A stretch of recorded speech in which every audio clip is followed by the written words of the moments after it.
if you go to our webpage and you click on that, it's going to take you to a page that has the public hearings that we have tonight and upcoming ones.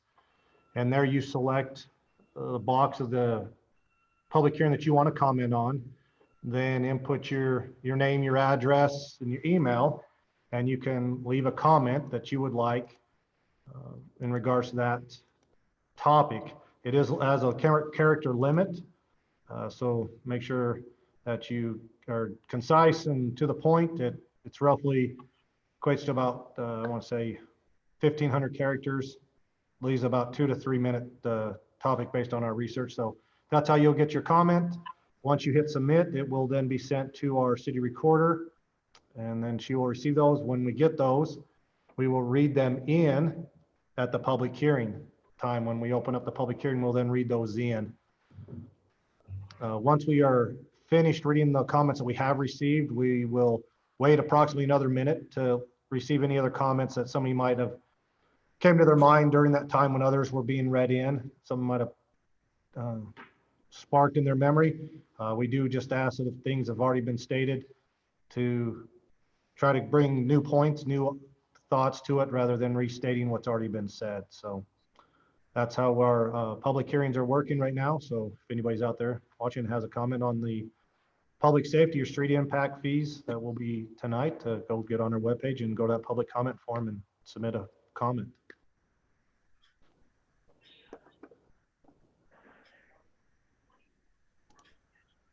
Thank you, Brock. Appreciate that. The first public hearing tonight is public hearing to discuss and receive public input on amending the Santa Clara City street impact fees. Jack, are you doing the presentation on that tonight?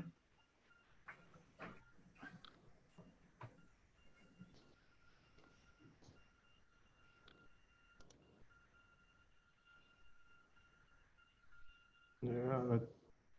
Or Brock, who's going to do it?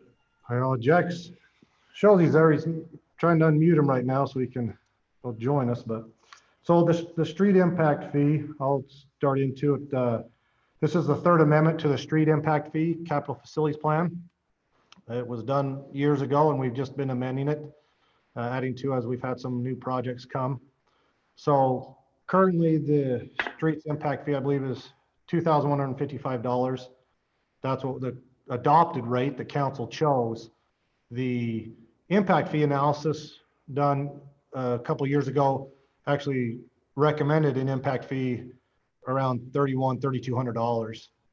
And with the new projects that we have coming on hand here in the near future, we looked at it and we had the impact fee analysis redone with the new projects added in, and it brought us a new streets impact fee for a single family home to be $3,776.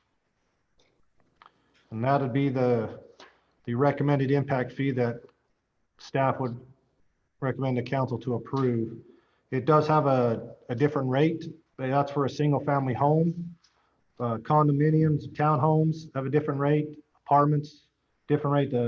Condominium townhome would be $2,324. An apartment, $2,928. And then it also varies by, and commercial, I'll have a different rate as well. So we've had a few work meetings on this and discussed, and I don't know if Jack has anything else to add, but that a couple of the projects that we added in to this were a new road going off of Clary Hills Drive up to the water tank and to the adventure park was one of the new projects we added into the capital facilities plan. Jack, do you have anything to add? Oh, you did a good job. Sorry, Brock. I couldn't get it to mute.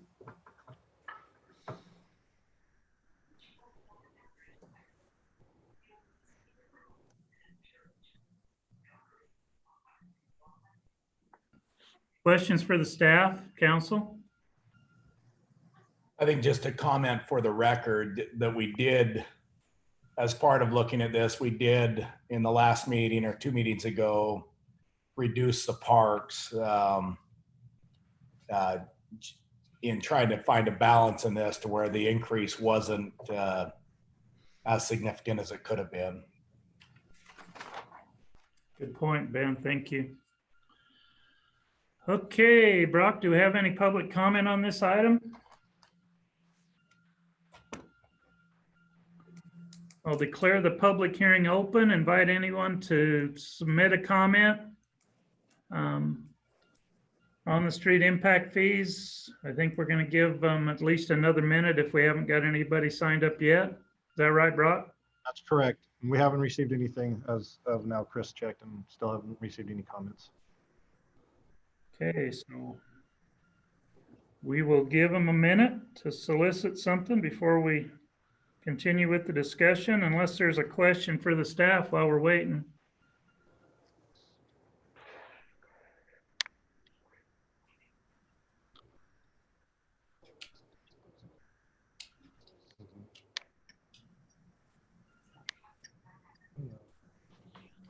Maybe while we're waiting, just as a reminder, we did take the underpass or overpass project we had up on Rachel off of the streets master plan. And then, of course, like Brock said, we did add the South Hills Road up to the recreational park in the South Hills.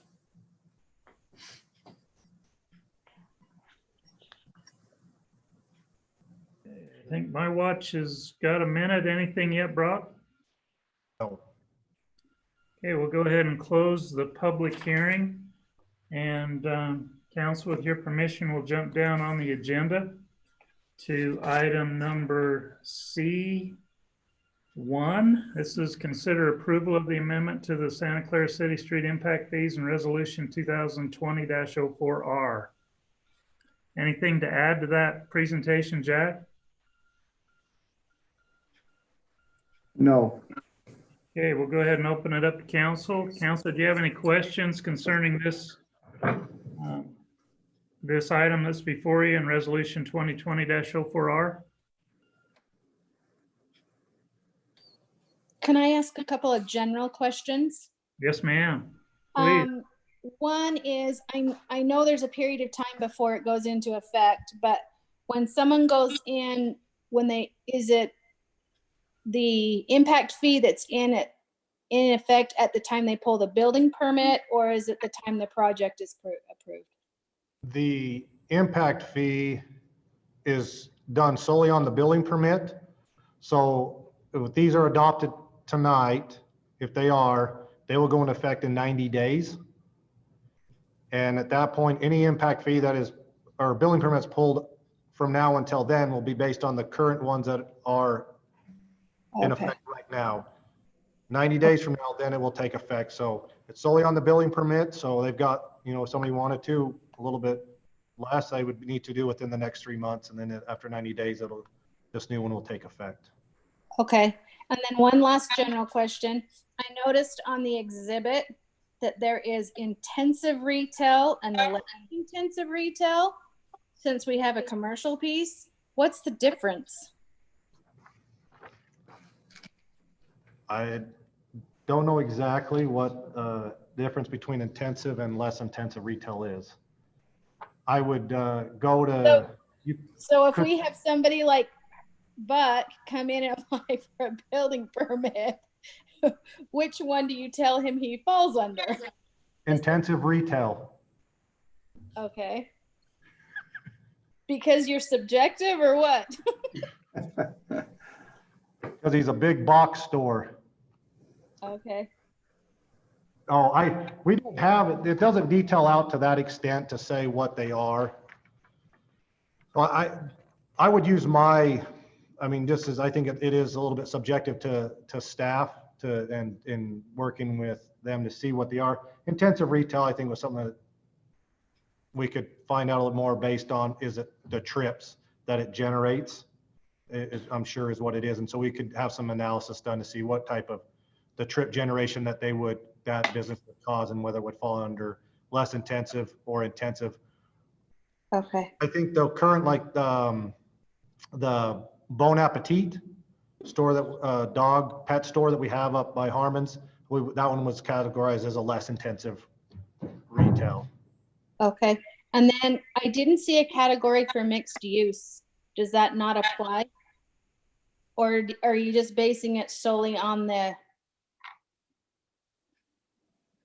like you may, like over by where Wes's project's gonna go in, you might have some commercial on the bottom and some residential on the top. So are you just, is it just classified per that individual square footage of that individual space?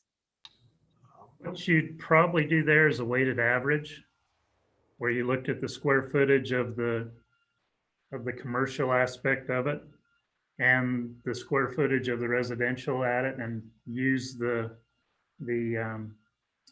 impact fee rates for those specific square footages.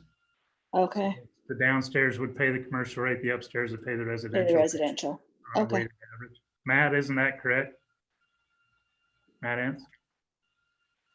Yeah, that's correct. Okay. Sorry, takes a minute to unmute.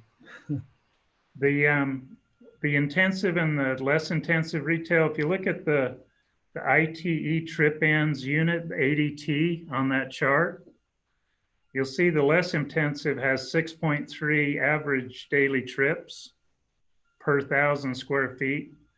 So during an 8-hour day, that would only be about 50 trips. The intensive one has almost 38 trips per 1,000 square feet per day. That would be a fairly intense retail establishment. So I think they're going to look at the trips and probably do somewhere in between that. Probably most of the ones we see out here are going to be that less intensive, even Bucks. That's correct. I would say the same, Rick. Any other questions, council? No other questions. I'd look for a motion. Mayor, I'll make that motion that we approve the amendment to the Santa Clara City Street Impact Fee and Resolution 2020-04R as presented. I would second that. Got a motion by Ben and a second by Denny to approve the amendment to the street impact fees and resolution 2020-04R, excuse me. Any question on that motion? Being none, it is a resolution. Roll call. Denny? Yes. Lena? Aye. Wendell? Aye. Ben? Aye. Jarrett?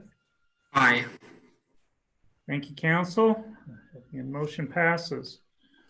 Go back up for the second public hearing. If you have comments to make on this one, follow the process Brock reviewed. Go to the website and get it in. This is a public hearing to discuss and receive public input on amending the Santa Clara City Public Safety Impact Fees. Brock, is Tom Nyson going to present on that?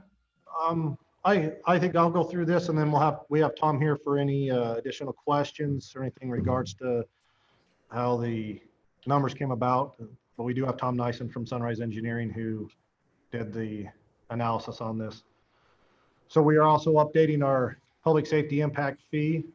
It's been a few years since we did that. So we updated it. The current impact fee right now on a residential or per ERU is $874. We went through the capital facilities plan and we updated and added some new projects, removed some, but we added some on there. We added a purchase of a new apparatus. We added on there a fire station in the valley, the downtown area. A couple of those, we still kept some improvements up at Rachel Drive and the portion of the city office here that is dedicated to public safety are on there, which brought our impact fee eligible amount of those projects to $4.872 million in projects. Now we had this analysis done a couple months ago, and at the time, the growth rate that they were using was about 7.5%. And after one of our meetings, it was brought to, I don't know which council member, I think, asked the question about why our growth rates are different in some of our different impact fees. So we went back and looked at them, and our streets was using a 4%, and that's what we kind of felt was a more adequate growth rate. So we kicked it back to Mr. Nyson and asked him to redo the analysis at 4%. But at the 7.5%, the impact fee was going to go up from $874 to $1,230. It also brought in a commercial aspect of it that we didn't have previously, and that was 53 cents per square foot. So when we gave it back to Mr. Nyson and said do it at 4%, since we had less growth, we then needed to collect more impact fees in that time period. So the impact fee actually went up, and in the proposed capital facilities plan, it would say the impact fee would be $1,390 per ERU, and the commercial side would be 61 cents per square foot. So reducing that growth rate, I mean, we needed to collect a few more impact fees to be able to do these projects, means an 8-cent increase on commercial and $160 increase per ERU on residential. When we previously discussed that on this impact fee, though, we were going to stay with the original growth rate of 7, that impact fee of 1,230, and on the residential ERU, or 53 cents on the commercial per square foot. And that's what staff would recommend. Can I ask a question on that, just for education purposes? When the growth rate goes down, does why does that number go up? Would it not just say, okay, instead of building the fire station in 5 years, we're going to build it in 9 years? I guess I just don't quite understand. Is it the items we need, the projects we have in there in a 10-year cycle? Mayor, is it, maybe educate me on that, on how that works. I think I'm going to let Tom take a shot at that one. I think what you just said is right. During that planning window, all the projects that are identified are going to be built, are going to be needed. But Tom, is that correct? Yeah, that's right. And we reduced, can you hear me? Yes, sir. Go ahead. Good. Yeah, we reduced the fire station down in the valley to a lower amount than what was recommended if we were to keep the same level of service throughout build out. And so because of that, when you reduce the amount of growth, we still need that 8,000 square feet, but then you're, in essence, you have less growth that needs to pay for it. But I also want to add that what Brock said is true, but another factor that goes into it is after some of our meetings a few months back, I also got in touch with an architect and dialed in the numbers for a new station, and it actually went up a little bit in cost. So that also increased the cost for the impact fee. That answer your question, Ben? That does. Thank you, Tom. On a side note, our mechanical company is doing 2 fire stations in Vegas. And our budget wouldn't touch these. They've probably got, one of them's probably got a $500,000 kitchen. Just I mean, some of the I mean, it's quite, if I showed pictures of this, and I don't want Chief Hancy to see it, but they're putting some money into those fire stations. But I do appreciate looking at these conservatively, and obviously I think we can do a really nice station and not blow the budget. Okay, any other questions, council? Okay, we'll go ahead and open this public hearing and encourage anyone who has submitted comments on the proposed public safety impact fees, give them the opportunity. Brock, have you received any? We have not. Okay, we'll give We'll give another minute for anybody who is watching to go to the website and submit a comment. Maybe in the meantime, Randy, give us a report, give us an update. So what we've got is this week we've started our new seasonal wildland employees. Randy, can you get closer to your mic for me? So you're breaking up a little bit. Okay, is that better? Okay, so this week we started our new seasonal employees. There's 4 of them at this point. They've started project work this week. So they're up in the central Pine Valley area, continuing on with the project work that we've been doing. And going forward that way, they're going to do a little bit of burning tomorrow. They plan on it with the wind conditions allowing to continue on a little bit in the Arboretum area. And that's what they've got planned for this week. Any questions there? Questions, council? Randy? Okay, Brock, have you received any comments yet? Oh, we have not.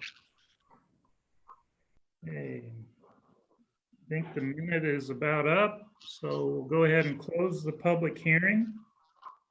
And council, with your permission, jump down to item C2 on the agenda. This is consider approval of the amendment to the Santa Clara City Public Safety Impact Fees and Resolution 2020-07R. Any question on the motion or on the item before you or the resolution? This one would also go into effect 90 days after, same as the streets. So if there's no question, then I would look to council for a motion. Well, I would make the motion that we approve the amendment to the Santa Clara City Public Safety Impact Fees and Resolution 2020-07R. Second. Got a motion by Denny and a second by Lena to approve the amendment to the Santa Clara City Public Safety Impact Fees and Resolution 2020-07R. Any question on that motion, council? This is a money item. Roll call vote again. Jarrett? I do have a question. Should we state the amount on this since it's less than the maximum? Yeah, probably. I don't have a copy of the resolution open. Does it have the maximum and the approved in it, Brock? The resolution does not. It just has what is the recommended that we had discussed of on public safety of $1,230 per residential ERU and 53 cents per square foot on commercial. Okay. Denny, are you okay adding that to your motion? Well, yes, I think that's part of the resolution, but that'd be fine. Okay. Lena, you're okay with the second? Yes. Any other questions, council? Okay, roll call. Jarrett? Aye. Ben? Aye. Wendell? Aye. Lena? Aye. Denny? Aye. The ayes have it. Thank you, council. Okay, we'll move into the consent agenda. There are 5 items on the consent agenda tonight. We can take these individually. We can do it all as once. The first item is to set a public hearing to discuss and receive public input on adoption of the Santa Clara City operating and capital budgets for fiscal year 2021 or 20 and 2021 for May 27th, 2020 at 5 p.m. The second is approval of the claims and minutes. You have the April 22nd City Council meeting, the April 22nd executive session, the May 6th City Council work meeting, and the claims through May 13th. The agenda of upcoming events, the May 27th City Council meeting, June 3rd City Council work meeting, June 10th City Council meeting, and June 24th City Council meeting. For right now, until we change it, those would be Zoom meetings, though we may change it before all those are done. Number 4 is approve the proclamation setting May of 2020 as Building Safety Month. It's a proclamation that's put out by the International Code Council of Building Safely. And there should be a copy in your packet. And the 5th one is award Hunt Electric the bids for stringing wire on the 69 kVA transmission line and underbuilt from the city yard to the South Hills water tank. And I do want Jack to give us, if he can give us the results of the bid and the dollar amounts, Jack. Thanks, Mayor. Yes, this is a job that we wanted to do with our own staff with the help of maybe St. George and Hurricane City, but with everybody being as busy as they've been and what's happened, we just felt like, and with us being down a lineman, we lost one of our linemen. He went to work for Washington City. We just don't feel like we've got enough time to do it ourselves. And so we got bids. We got one bid from Hunt Electric and another bid from Cache Valley Electric. And then I did have one other gentleman that called me, and they just said they were too busy to come down. They did give us a price of $500,000, which was way out of the range. But Hunt Electric's bid, they actually gave us 2 options. One option was to come down and do it with their crews, all their equipment with no help from us, was $125,000. Option 2 was $88,000, and that's with our crews and what equipment we have. Help them as they work. It's probably going to be a week and a half project, maybe 2. And then Cache Valley's electric was $156,088. So it's staff's recommendation that we go with option 2, the $88,000. And if something happens and our crews get called out on an outage, or we've got to go up and take care of the Vail plant or something like that, then they said they would work with us. If we go up to the, if we go over the 88, if we can't help, then we're going to start cutting, we'll go higher. So we just need to see what happens. That makes sense? It does. So the recommendation from the staff is to award it to Hunt Electric in the amount of $88,000, and then you'd come back for more if in the event that your crews get busy and can't help. Well, it might be easier if you'll just approve up to 125, understanding that it's a 99% chance that we probably will only use the 88. Then we wouldn't have to come back if that's okay with you guys. And that was still the low bid, correct? That's correct, yes. And All right, Jack, this is all impact fee. This is all impact fee eligible, isn't it? That's correct. And it's budgeted money too, Jack? Yes, it's budget. It's money that we had budgeted to do the project. Okay. Council, do you want to take these one at a time? You want to do them all together? I think we ought to take this one separate, the Hunt Electric, where we're approving up to, and I think the rest of them, in my opinion, look great. Everybody okay with that? And I'd look for a motion for the first 4 items on the consent agenda, everything except the Hunt Electric. Mayor, I'll make that motion that we approve the consent agenda items 1 through 4. I'll second. Got a motion by Ben, a second by Jarrett. Any question on that motion? Set a public hearing proclamation. All in favor, say aye. Aye. Aye. Aye. Any opposed? The ayes have it, 5-0. Okay, number 5, this is the award to Hunt Electric. Staff's recommending that we award it up to $125,000. for the stringing the wire on the 69 kVA transmission line and underbuild from City Yard to South Hills Water Tank. Anybody willing to make a motion on that one? I'll make that motion. I move that we award the bid to Hunt Electric to string the wire for the 69K VA transmission line underbuilt from City Yard to South Hills Water Tank in the amount of up to $125,000. I'll second. Got a motion by Jarrett and a second by Ben. Any question on that motion?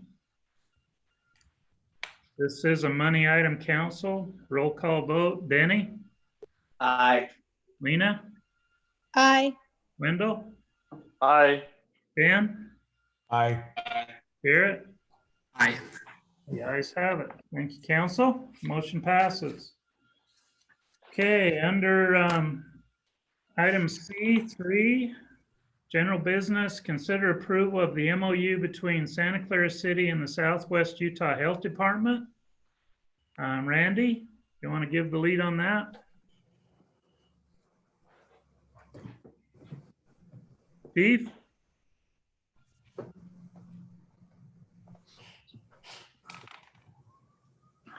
Okay, Matt, you're up. All right, so what this is it's an agreement between the Southwest Utah Public Health Department and the City of Santa Clara. And the event that there's a widespread disease, we can become a point of distribution for prophylactics medication that would be supplied from the Center for Disease Control. So that enables Santa Clara to be a partner with the Southwest Utah Health Department to disperse inoculations or emergency medication, starting with the employees and staff from the city of Santa Clara. And it's what it is we've just needed to, it's been several years since the contact information and the numbers have been updated. So that's what we're doing now, is updating the numbers and the contact emergency information for that. Make sense? Any questions on what that's about? Is this an understanding that we've had in the past and then we're just updating it? Is that what this is? Yes, yeah. In essence, we've had it in the past. The numbers fluctuate a little bit with the variation of staff and employees in the city, and then the contact information. This was, like I say, last updated a couple of years ago. So we're updating the current phone numbers, contact information, where we joined with Santa Clara and Ivans. We've had a different chief, and so we needed to update that information there. Randy, I had a question. This may just be a spelling thing. Whoa, back it down. In the title, go up a little more, Brock. It has medical prophylaxis, XIES, and down in the second paragraph it says prophylactic. Is that the same thing? Is there? Yeah, I noticed that too. Prophylaxis is like medication, so I don't know that there's a difference, but it's intended to be the same thing, so it could just be a spelling error. Okay. Any other questions, council?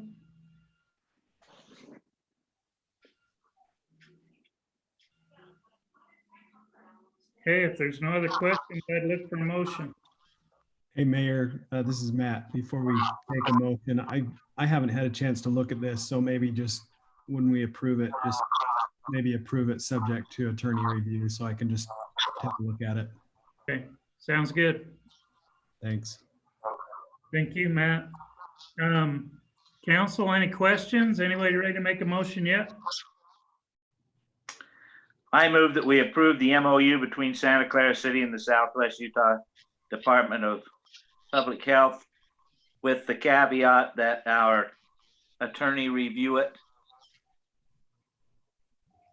I'll second. Okay, got a motion by Denny and a second by Ben. Any question on that motion?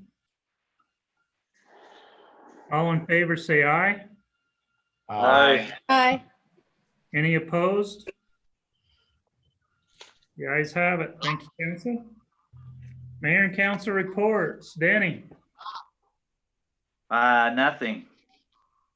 I Okay. appreciated Brock's information on the reporting system for the COVID-19. I thought that was significant to know that how they're actually taking the numbers. So that was great. Now, Brock, did you, or Randy, you see the email to follow up to that, ask if we can disseminate that information? Am I right saying that we can't? You're correct, Mayor. That's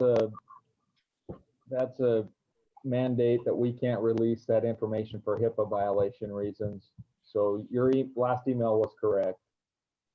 Okay. Council, do you understand that? Okay. Yeah, but if we're gonna, it's like saying if I've got $100 in my bank account, well, I've got actually 100,000 in there. It's not true, but I can't tell anybody that. That's right. You can't tell anybody, so it's okay. I don't. If we're not actually, I mean, it's an assumption. Is that not what it is? Is that not just an assumption on numbers? Yeah, it's based on population, I think. It's almost like any other number, your heart rate, you take it for 10 seconds and then that's your heart rate. But the same thing's true if we've got 20,000 people and we've got one case, maybe they average it over that 1,000 people. I don't know. I can't figure out why they would do it and then claim it's accurate, but my frustration in that is, I think, and correct me if I'm wrong, but I think those are the numbers that are being used by our governor to determine whether we stay in orange or yellow. Is that not what keeps us at an elevated risk with those numbers that they get put back to the, to the state? Randy? Yeah, I don't it doesn't make sense the way that we give our accurate numbers, and the health department reports up to the state health department, and a lot of it has to do with how they want it reported for confidentiality reasons, and so that a single group or a single city doesn't get singled out and easy to find out who that person is. But I agree. If you have one, it gets reported as 1 to 5. If you have more than one, it's up to the 10 to 15 range. So it's really skews the public's perception of how much we really are affected by that. And it's something that needs to be straightened out with the health department's reporting system. So it is frustrating, I agree. Agenda there's information up 30 days.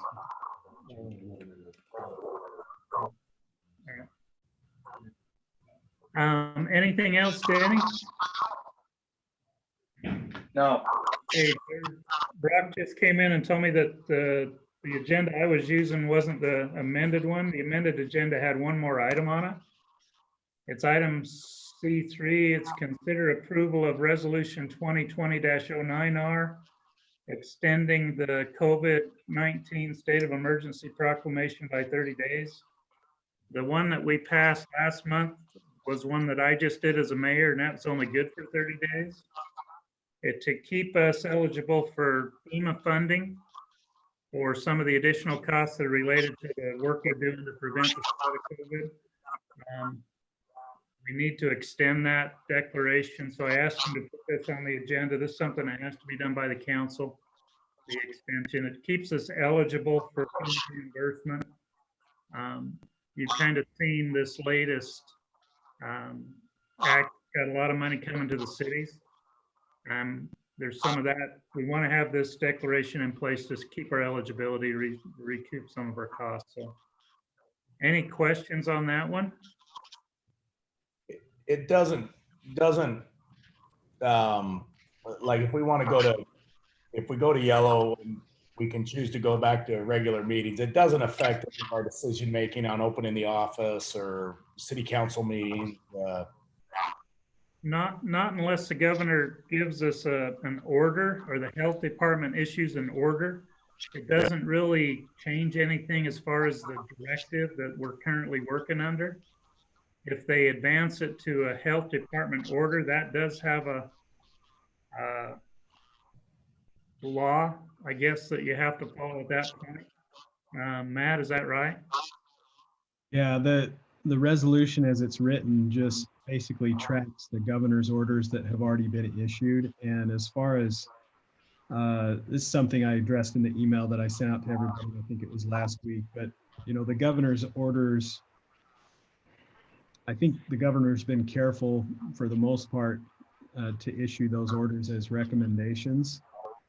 And so basically the resolution says that we are following the governor's orders. There are things in those orders that are basically recommendations and not requirements. But as of right now, the city has followed all the recommendations and is continuing to follow those. So that's what the resolution says that we'll continue to do. I would say if the city wanted to do something that was contradictory to what the governor has put out so far, we would probably want to come back and do that as a council. For example, if the governor, is still saying that the county needs to be on orange and the city decided we're not going to do that anymore, we're going to go to yellow, that would be something I would say this resolution is not going to allow you to do that. Does that make sense? Goes to me. That answer your question, Ben? Yeah, I'm hopeful we can get back here in early June to some normal meetings and things like that. So. And we have been talking about steps to be taken to be able to open up town hall again. So, any other questions on that, council? If not, I'd look for a motion on resolution 2020-09R extending the COVID-19 state of emergency proclamation by 30 days. I'll make the motion that we approve resolution 2020-09R extending the COVID-19 state of emergency proclamation. By 30 days. For 30 days. I've got a motion. Do I have a second? Second. I'll second. Motion by Lena and a second by Wendell. Any question on the motion? This is a resolution. Let's go roll call. Jarrett? Aye. Ben? Aye. Wendell? Aye. Lena? Aye. Benny? Aye. Council? Okay, back to council reports. Lena? I only have a couple items. One, I talked with Susie La Elefe, or I don't know how you say her name, the director of the Washington County Fair. She's very nice. And was just confirming where they stood on the fair for this year. As of right now, the fair is a go.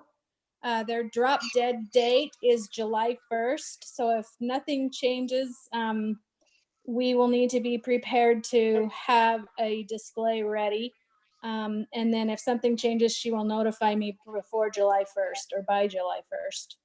So that's just something just for information purposes to put into the back of your head. And then I've met with a couple of, several citizens, and I have a couple of citizen options. One's a suggestion. I've talked to a number, or whatever we're calling the river park, and they would really like to see some skimboarding options available down in there. I don't know if it's already available or if that's just something where we might need to bring in some sand, but I've received probably half a dozen suggestions that they would like to see some skimboarding options available. So I'm just throwing that out there.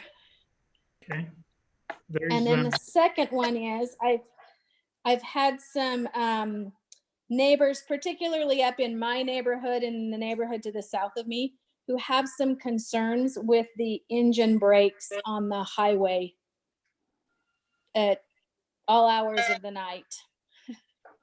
So I don't know if that's something we can address. I did look at our noise ordinance in code 912021. It doesn't specifically address anything with engine brakes, and I didn't know where that was a state road, if that impacts it at all, but thought I'd make you aware that there have been some issues with some engine brake noise in the middle of the night. Okay.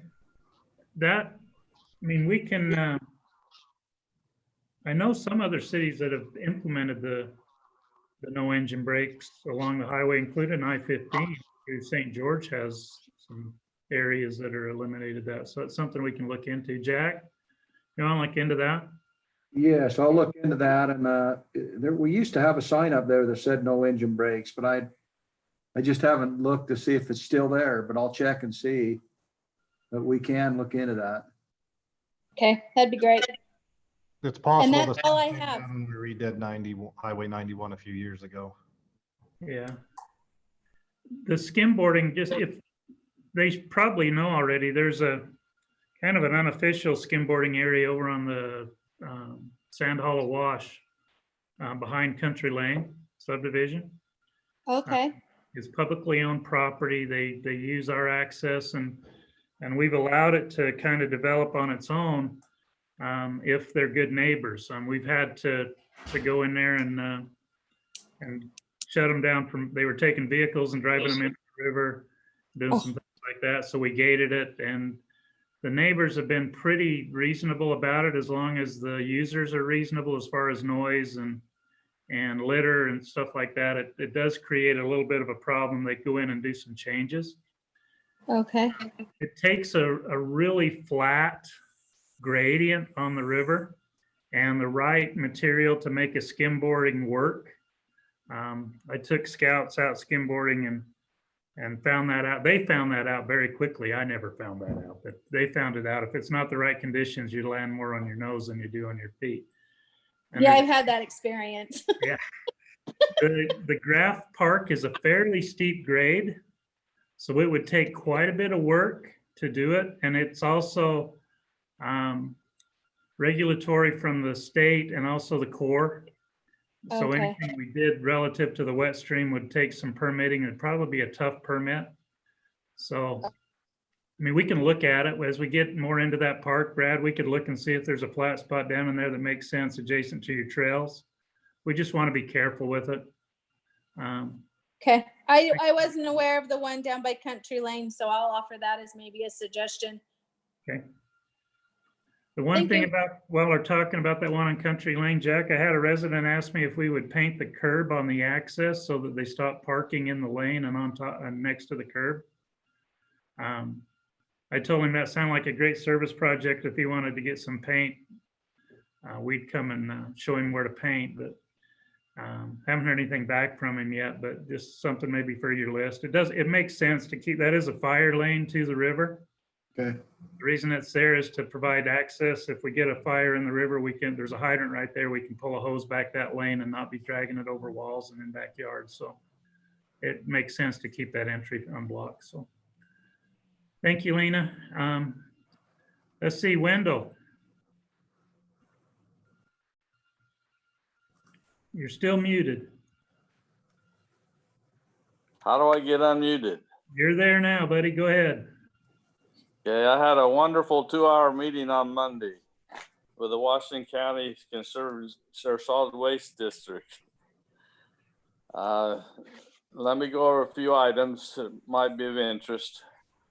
Victor Iverson apparently is too busy to be involved in the executive committee, and so they appointed Gil Almquist to take his place. Okay, we talked about tentative approval for agreements with Republic Waste for both the residential waste and also the recycling. There's going to be, they want to do a 10-year commitment, and it was suggested during the meeting that they want to make that a 5-year commitment, but I'm not sure how it's going to come out. The permanent approval is going to happen in next month, June 15th. So there's going to be just some discussion again then. But some of the things that they've brought up was that recycling will go from $2.94 per resident to $4.91 per resident. And the $4.91 is the actual cost now, and the district has been supplying the difference between the $2.94 and the $4.91 themselves. They haven't gone back to the residents to get that money, but as of February 15th, they'll probably go up to $4.91. If we do recycling, now they talked about having a 3-month opt-out period starting in September this year. September, October, November, people will have an opportunity to opt out of recycling if they choose. They decided not to take away the recycling altogether. They just wanted to do an opt-out. Right now they have over 50,000 people, 50,000 homes doing recycling. And to get that $4.91 price, this is in the county. If you get that $4.91 price, they can drop 30,000 people from that and they still get that price. If it goes below that, the price will go up. In other words, if you get down to 20,000 homes wanting to recycle, the price will be higher than the $4.91.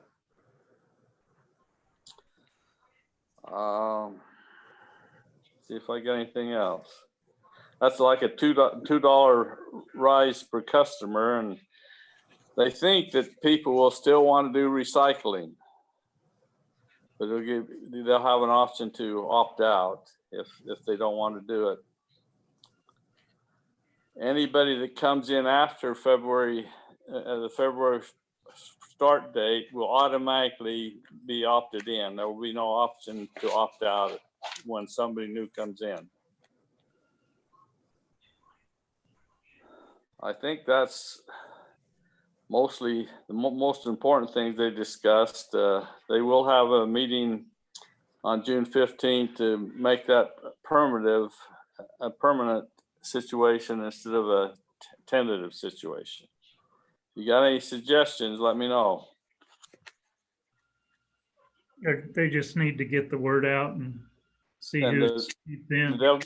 The district, the district and Republic will get the word out. It won't be our responsibility to do that. Cool. Questions for Wendell, Council? Thank you, Wendell. Anything else? No, that's the only meeting I attended. Okay, let's see. Ben.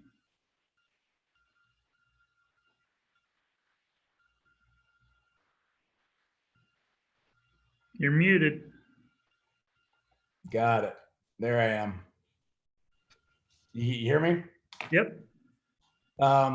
We had Jack, this is a question for you. I had Tawny told me yesterday, a couple young men or a young man, probably early 20s, come by our home discussing the meters. Tawny didn't have time to talk to them, but are there people going around? Is it from the city? Or is this, we have anybody going around discussing meters or power meters, water meters, any of that? No, not that I'm aware of. All of our guys, the last 2 days have been down putting asphalt down at the bridge. And my power guys, no, we haven't been installing any meters right now. We're waiting for them to come in. We don't have any. Okay. I thought it was weird. I don't know if and again, she didn't have time to visit and was leaving, but I wish she would have called me then so we could have got anyway, somebody's been going around door to door talking meters and they're walking. And so. Are they selling solar, trying to sell solar? I don't know. Again, and maybe that's what it was. It could have been, yeah, it very well could have been. So Okay. I don't know if anyone else has had them come by, somebody.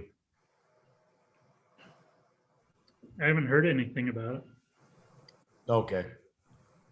Just a couple things, mainly wanted to commend staff on the impact fee thing. I know we've gone over that for months now, and I feel like we landed it. I mean, I'm one that hates to see things go up, but I think we landed at a good number on that. It should help everybody with projects we've got coming up. And then lastly, we just, the only meeting I've had is flood control. We had that last night. Great meeting. We went over the budgets and projects. Flood control is doing great things. We approved basically a grant that came from one of our applications. They got a project in Washington City, $250,000. So as we get this money, we're able to multiply it significantly, and a lot of good people in there that are putting in grant applications through various state and federal agencies, and so good things going there. But all in all, things are great, and that's all I have. Okay, thank you, Ben. Mayor, Yes, sir. going along with what Ben had to say, this is Wendell. One of my neighbors called me, an older lady called me about the solar panel group going around the neighborhood. Kind of, she thought it was the city was doing this, but she didn't know for sure. Jack, you said something about solar panels. Do you know anything about that? No, there's probably just some salesmen that are going around knocking on doors trying to sell solar panels to install solar on their homes. I haven't seen anybody, but we've been pretty busy down by the bridge and other projects, so we haven't been driving around much to see if there's anybody around, but I can ask around and see. Well, that's what I told her. I told her it wasn't a city project. It was probably somebody just trying to sell her some solar panels, and she said she's familiar with solar. She's had it in New Mexico, and she was probably going to invite them back, but I told her it wasn't the city. Okay. Jarrett, what have you got? All right, I've got a couple things. So first, I met with Marcus Farnsworth over at CEC today to kind of plan how we're going to meet as a board. And then also I have a meeting tomorrow with the mosquito abatement board. And they're both going to be a mix of Zoom and in person. So I think I should learn some good stuff to help our city maybe make that transition. In the CEC meeting in specific, we spoke about maybe rebranding the station. There's been kind of some grumblings that maybe it should be more associated with Dixie State, but still have some sort of division that really supports the cities. So we'll kind of see where that goes. But the basis of that is CEC has been around for a long time and no one knows what it is. And so we need to either make the logo a lot prettier or do some advertising or just totally rebrand. So we'll see where that goes. I brought over some signage from the Chamber of Commerce and dropped it off to the city staff this last week, and they seem to really be happy about that. It's just signage that explains the different procedures that people should be doing when they come to City Hall. And then also I spoke with Brooke about the BMX track, and she's really trying to get everything funded without coming to the city to get everything that they need to be open. She's still hitting the pavement, trying to get sponsors. She did ask when she can open, and this was actually just the same night we'd spoken with Little League. And I told her it's probably the same thing as Little League. So, she wants to do some big grand opening and, make it really fancy and fun. And I said, you might have to wait a little while to do something like that, but maybe a soft opening in the meantime, so you can at least get some kids on the track and work through some bugs. She did tell me that she's been in contact with the gentleman that won the Olympic gold medal last Olympics. He lives in Vegas. He really wants to come up and check out the track and do some promotion with us and help us with some clinics. And so we'll be really, really cool when all that comes together. And then just my last thing is I was contacted by a citizen that wanted to make a public comment for the Planning Commission tomorrow. And I ended up calling Brock about it. And there's been some emails going back and forth, trying to figure out a good way to help people be a little more prepared for that public hearing. I think normally you'd come and you'd sit and get the presentation, and then maybe you would have called somebody ahead of time or something, but basically it's kind of what you hear, and then you can go make a public comment. And at that point, the citizen stated that all that was on our agenda was just the item, but there was no content there of like which way the staff wanted to change the PD zone regarding open space. And so I shared, that they're just trying to clean up the code a little bit from what I understood, but he wanted the actual content. And so from what I understand, that packet was updated. That's available on the website to include the changed language. I was hoping that the packet would include like what language actually changed. It's just the actual language. So it's kind of hard for a citizen to go through and be like, they'd almost have to like open up the current code and then have that in front of them to see what changes were there. But I was just hoping for the future, if it's possible, I know St. George does this, to just any packet we post online has all the items that the city council has in front of them. I know like in city council meetings, sometimes the text is kind of small up on the screen. It might be nice if they could just pull up on their phone there in the meeting, or if they're at home or whatever, all that information that we're seeing. So basically it's our entire packet, and maybe something that isn't is proprietary or something we couldn't do, but I really appreciated that. There's been a couple times there's been city council meetings that affected my business over in St. George, and I was really appreciative I could look ahead of time and see if I really need to be at that meeting or not, and kind of get an idea of what's really going on. So that's all that I have. So Jarrett. Yeah, So- so this is Corey. Go ahead, Brock. Go right ahead, Corey. So this is Corey. Yeah, we did get that information on there. We were just waiting for last minute updates to that ordinance so that when we did give it to everybody, that it would be updated. So in the future, if you want us to have that put on there with the updates and lines, red line through it, showing what the corrections was, we can do that too. Sort of our first go around trying to get it all correct. So thanks for bringing it to our attention, and we'll get that done. That's all my comment. Yeah, I know I talked to Devin about he sent it over, the PD ordinance over to me just to get some feedback on it. And I asked him for the red line, and he told me the changes were so extensive that the red line would have made, wouldn't have made any sense.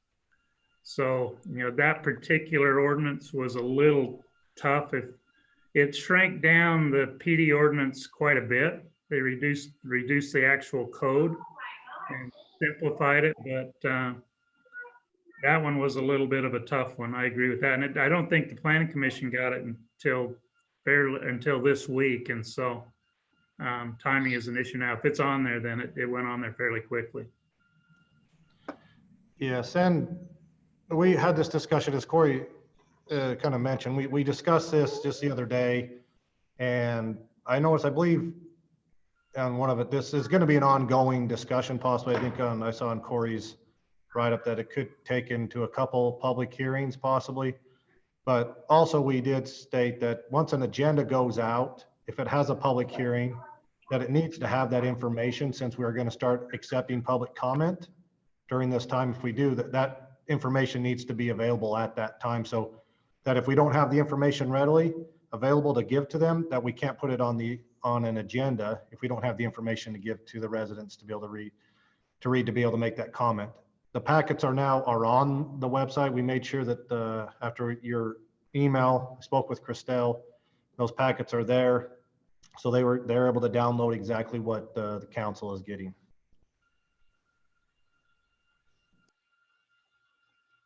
Okay. Thank you, Brock. Jarrett, that answer your question? Yep, sounds good. All righty. The mayors are still, just give you an update on the meetings that we're having with the mayors and everyone, is they're still pushing the governor to go to yellow. We've sent a second letter into him, making that request. I don't see it happening very fast, but every time I say that, the governor surprises me, and so maybe it will happen. Could happen as soon as tomorrow. It could take another week or more before it does happen. I think the word I'm getting, he really wants to open the state together, but he is considering the request from some of the rural counties that don't have the big numbers that they would like to open up.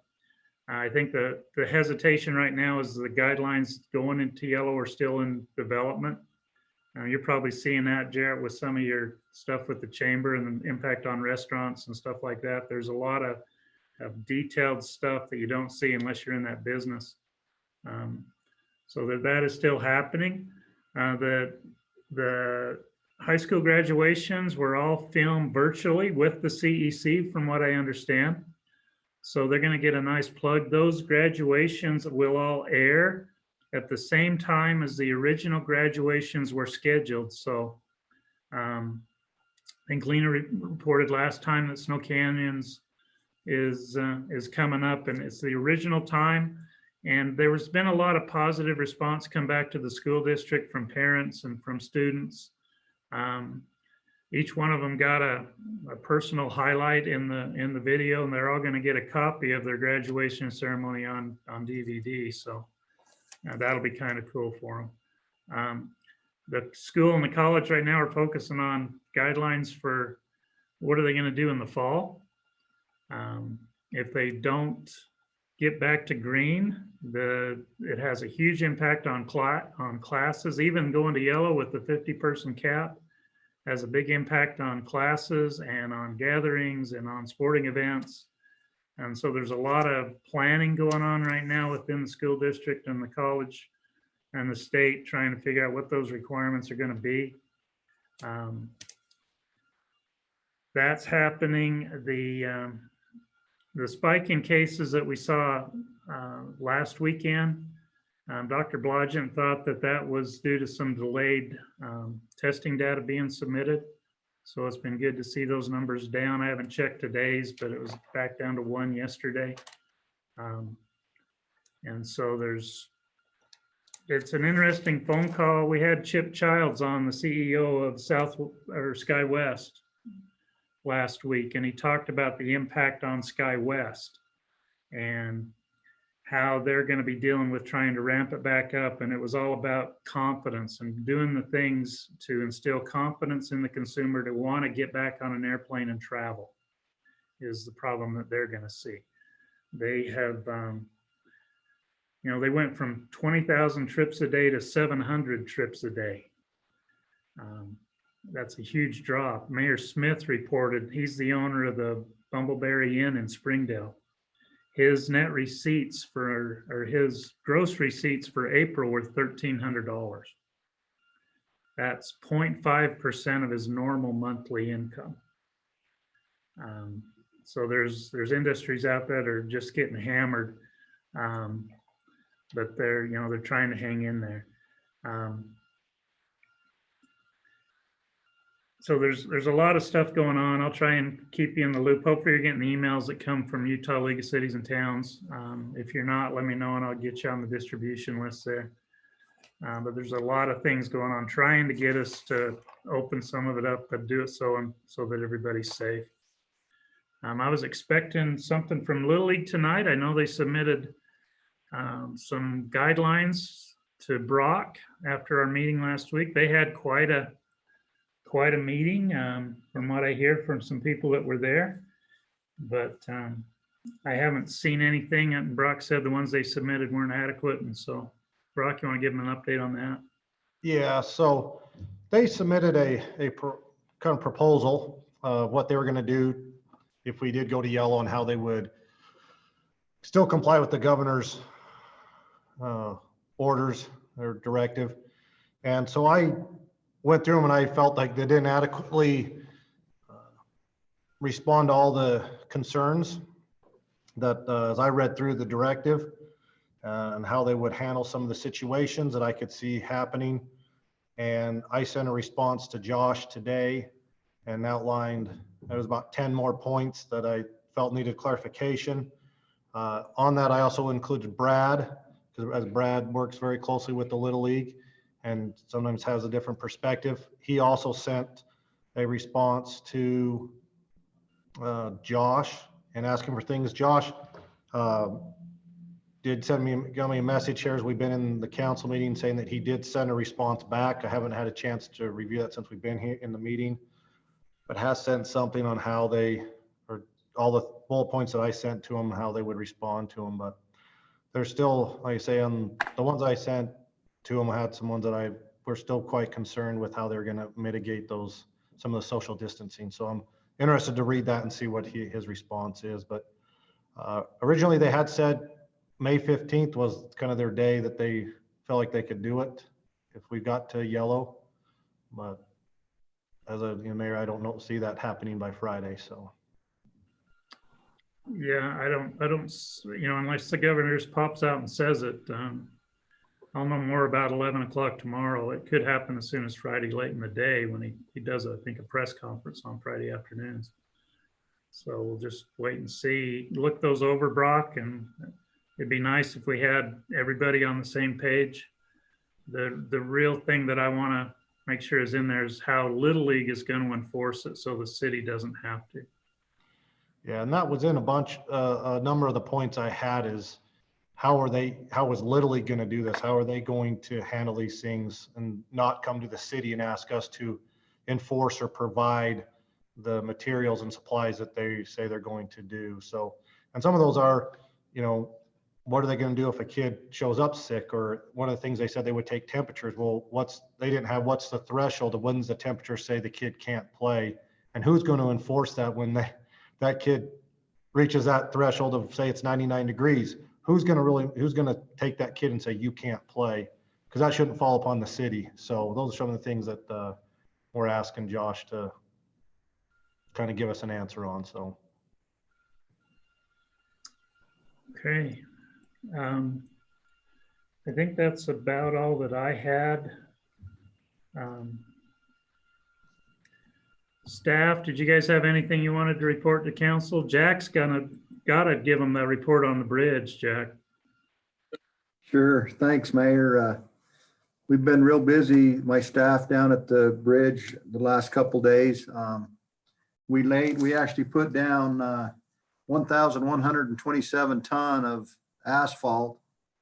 Every bit of it's in and completed, and you can actually drive it if you wanted to go down there and drive it today.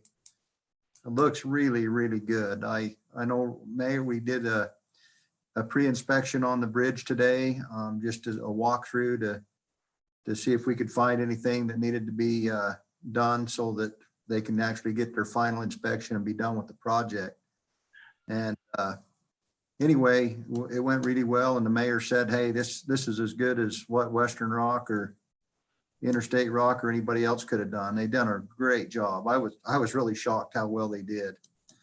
Also, Brock just kind of showed you a little picture of the fancy lights that we put on each end. We've got them up, that we put them up this afternoon. They look really nice. Sycamore crossing, Sycamore on one side and crossing on the other. We've got them on both ends. We're actually working on trying to get the power down there. I don't know if we'll make it this week, but by the first of next week, they'll probably, or the middle of next week, will be lit up. So I'd just like to compliment my crew. Those guys they worked their butts off, and it surprised me how well they did. And attaboy to Washington City. We actually put two cities together and their crews. They worked together professionally, and just did a great job. And we do that all the time. We go over there and help them. They come over and help us, and it's really worked out great. So if you see the mayor over there, Mayor, if you maybe compliment him on his crews, and then Mike Shaw, let him know. But we sure appreciate their help. They donated a newer paver. They brought that over. They sent over 3 dump trucks and 2 rollers and enough guys to run that equipment, plus all of our crews. So it went really well. It's one of the better paving jobs that, as far as local streets that I've had to go out and look at it. And I was nervous about it too. Yeah. When Jack told me Brady was there Tuesday morning, bright and early, who, basically was over the bridge construction, and he was really nervous about how it was going to turn out. And he didn't want it to be a terrible job where he'd done such a great job on the bridge, but he was really impressed with our workers and our crew. So he says those guys can do multiple things: concrete work, asphalt. They do it all. We've got some talented people. So thank you. Anything, I think that's about it, really. That's all I've got. Yeah, council, take a site visit down there, go check it out. It's still got some electrical things they need to fix. They're pouring sidewalks and some stuff that way, but I was tickled with when we went through the punch list today and how well it turned out. So I'm excited for the opening. Talked to Jack. If you guys recall, we had the second graders name the bridge. We told them when they named it that we would bring them back to the dedication. So we're going to kind of put that off until maybe Swiss days. Around Swiss days, hopefully school will be back in session. We'll go get the third graders now and bring them down there and have a program down on the bridge and give them that opportunity to follow through with their naming. And but it's open for traffic legally now. It's been open for a while for ATVs and everything else, but and there were 4 cars that went across it while we were doing the punch list. So that's not a surprise to anybody that's in the area that it's open. But again, the lights on each end where it says Sycamore Crossing, we've got the lights inside the poles, so they'll actually light up white. And then at Christmas time, they'll actually change colors, so it'll go red, green, white. It'll flash inside, so you'll always see the lettering when you go down and go across the bridge. Should look really, really nice. There's a couple areas now that when Brock lets us get back into the budget, that would make some pretty nice picnic pavilions around the bridge, Brad. There's 2 perfect places that are just sitting there waiting for maybe a pavilion or a picnic table, and they're both up elevated where they're not going to get hit very hard from the flood and be a great little picnic spot. So definitely not a skimboarding spot under the bridge. Pretty good whitewater rafting though. If you're into a kayak, Ben, you can take a kayak off that drop and then try and negotiate the trees down through the park. That'd be a pretty good ride right now at the flood flows, but no skimboarding right there. But council, anything else you want to add to the meeting tonight, Matt or Brad or Corey? I don't have anything, guys, yet, for we do need to go to an executive session tonight. We do, okay. I was wondering why Matt was sitting there all bored listening still in the meeting. Yeah, it's to discuss Board, Mayor. potential litigation. Okay. All right. Council, anything you want to add before we go to executive session? Okay, we'll go ahead and excuse the staff. Thank you, guys. Appreciate your good work as always. And Brad, our